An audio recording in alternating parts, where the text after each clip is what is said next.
Well, the Paris Agreement is a very nice framework agreement, but it's only a framework.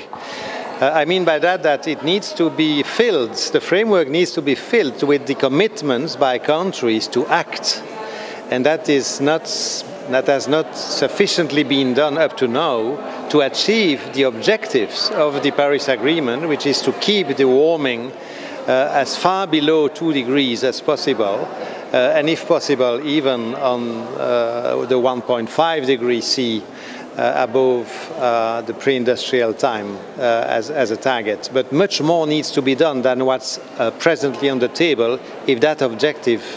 must be realized. Well, it certainly has an effect on what happens in the US, but I would say in the rest of the world, to a large extent, it had the opposite effect, because all the other countries said, well, we are going to continue and to continue to implement the Paris Agreement. So I'm not sure that the effect on the world is so important, but it's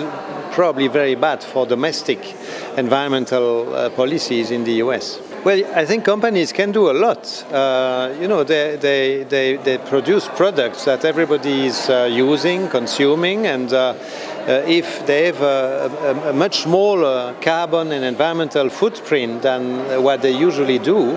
well, it certainly helps, and it's actually an essential element in the building of a sustainable economy. Well, there are 10, a total of 20, so it's hard to summarize, but I would say the first key point is that climate is really an important subject, and it's threatening the very habitability of the whole planet, and we need to act much more about it, as if our life was threatened, or at least the life of our children.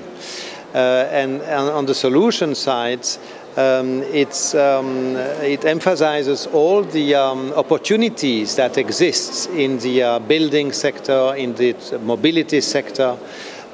in the energy efficiency sector, also in the financial sector, to move much faster towards a decarbonized economy and the implementation of the 17 Sustainable Development Goals.